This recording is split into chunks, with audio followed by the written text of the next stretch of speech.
대전 시민 삶의 질을 높여 사람이 모여드는 도시, 과학, 경제, 복지, 문화, 예술이 잘 어우러지는 도시를 만들겠다며 오늘 또 현장을 빠짐없이 방문하고 계시는 염홍철 대전시장을 만나 대전 발전 방향에 대해 들어보겠습니다. 안녕하십니까? 예, 안녕하세요. 그동안 대전시의 역점 추진 사업에 대하여 평가를 하신다면 어떻게 평가하시는지요? 도시철도 2호선은 지금 예타를 통과해서 지금 이제 노선 결정이 됐고 그 건설 방식을 논의하는 중입니다. 2018년까지 완공을 해서 2019년에 개통할 그런 예정입니다. 그리고 이제 대덕 연구단지, 지금 그걸 R&D 특구라고 하는데 그것과 지금부터 시작해서 2017년에 완성되는 과학 비즈니스 벨트, 하나는 응용과학 중심, 하나는 기초과학 중심, 이것이 결합되면 완전한 어떤 우리나라 경제의 하나의 그 뭐 성장 엔진으로 작용할 것이다, 이렇게 생각이 되고요. 그리고 내년에 세종시의 중앙정부가 다 내려오면 대전에 있는 기존에 있는 청단위 중앙정부가 지금 내려와 있잖아요. 그거하고 합치면 중앙정부 기능의 63%가 대전과 세종에 내려오게 되는 것입니다. 그러니까 이제 사실상 우리가 행정 수도다, 이렇게 얘기를 하고. 그렇게 되면 이제 일부 구도시죠. 이제 신도시들은 많이 활성화되고 도시화가 됐는데 이제 구도시들이 어떻게 보면 소외감도 대전에 이제 원도심이라고 하면 이제 보통 동구하고 중구하고 대덕구 이 세 개구를 가리키는데, 이 세 개구에 1년에 한 1,000억 정도, 1,000억 이상의 별도 예산을 그쪽에 지원을 해서 원도심 활성화의 어떤 성과가 좀 나타나기 시작을 했습니다. 저희 사회가 지난 선거 때만 소통이 주 내용이 된 적도 있지 않습니까? 그래서 시장님이 생각하는 소통이란 어떤 것인가? 제가 과거에는 싸이월드를 했고 지금은 주로 이제 트위터하고 페이스북을 합니다. 뭐 민원을 제기하는 사람도 있고 또 어느 때는 시정에 대한 비판적인 글도 올라옵니다. 그래서 그런 SNS죠. 그걸 통해서 시민과 소통을 하고 있습니다. 의료 관광 산업 쪽에 많이 관심을 갖고 계시는 걸로 알고 있는데 그 대전시가 의료 관광에 대해서 어떤 노력을 기울이고 있는가, 거기에 대해서 말씀해 주시죠. 역시 우리 대형 병원을 앞세우고 시는 지원을 하죠.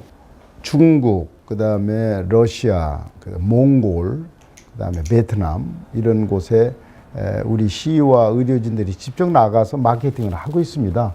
그리고 중앙정부의 지원을 받아서 이 인접 도시와 같이 연계해서 의료관광 사업을 벌리기도 합니다. 대전시에서도 뭐 국제 푸드와 와인 페스티벌 같은 행사를 많이 하고 있는 것으로 알고 있는데 거기에 대해서 간단하게 소개 좀 해주시죠. 본격적으로는 작년에 제1회 푸드 앤 와인 축제를 했고 금년이 이제 10월에 두 번째 합니다. 근데 작년에 관광객만 한 35만 명 정도가 다녀갔습니다. 그래서 금년에는 이제 한 40만 명 목표로 또 푸드 앤 와인 축제를 계기로 해서 대전 와인을 생산해내고 있습니다. 첼러티라는 이름으로 와인이 생산하고 있는데 뭐 저희가 직접 와인 산업에 나설 수는 없지만 푸드 앤 와인 페스티벌 이런 걸 통해서 와인 산업 또는 와인의 질 이런 것들이 좀 향상이 될 것으로 그렇게 기대하고 있습니다. 왜 꼭 대전이 창조경제 전진기지가 되어야 하는가, 거기에 대한 정당성을 좀 말씀해 주시죠. 대전은 이제 준비된 곳이다. 그래서 이제 지금 박근혜 정부 5년 동안 지금부터 창조경제를 준비하면 아마 임기 끝날 때쯤 뭔가 가시화될 겁니다.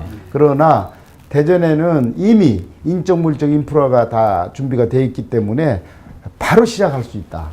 그렇기 때문에 그게 창조경제의 하나의 중심지가 되어야 된다 해서 창조경제 전진기지를 위한 구체적인 그 계획을 지금 마련했습니다. 그래서 곧 미래창조과학부에 제출을 하려고 합니다. 선거가 내년 6월에 선거가 있으니까 당연히 출마하실 것으로 믿고 또 그렇게 알고도 있습니다. 근데 시장님이 당적을 한나라당에서 열린당에서 선진당 갖고 지금 새누리당까지 와 있는데 뭐 선거에 있어서 그게 그렇게 결코 그렇게 썩 좋은 것은 아니거든요. 그런 지적사항에 대해서는 어떻게 우리 시민들한테 이해를 시키고 또 앞으로 내가 어떻게 하겠다 한번 말씀해 주시죠. 어떤 이미지화, 그 부정적인 거지만 이미지화 됐는데 따지고 보면 제가 탈당은 딱 2번을 해봤는데 이제 이번의 경우에는 이제 제가 선진당이었으니까 합당을 했거든요. 그러니까 가만히 있으면 합쳐진 거예요. 이게 당 이름은 바꿔졌지만 뭐 탈당해서 어디로 가고 한 건 아니고 2번 했는데 우리 충청권을 조금 다른 지역하고 좀 다릅니다. 우리 충청권은 그게 그러니까 지역 정당이 자꾸 바뀌었습니다. 그래서 결국은 지역 정서 또 뭐 선거 유불리 이런 것들이 전부 종합적으로 작용해서 우리 충청권의 정치인들은 당적을 바꾼 경험을 가진 사람이 상당히 많아요.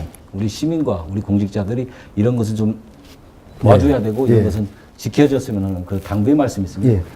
사회적 자본을 통한 국격을 높이는 것, 또 그걸 통해서 경제 발전을 도모하는 것, 이런 것들의 중심이 대전이 돼야 되겠다. 그래서 시민들과 우리 공직자 여러분들도 좀 그 사회적 자본을 키우는데 좀 크게 역할을 해주실 것을 이 기회에 부탁드리고 싶습니다. 큰 욕심은 없으나 단지 대전 발전에 기여한 시장으로 역사에 기록되기를 바란다는 염 시장을 만나 대전시 발전에 대해 들어보았습니다. 인터뷰에 진솔한 답변 감사합니다. 감사합니다.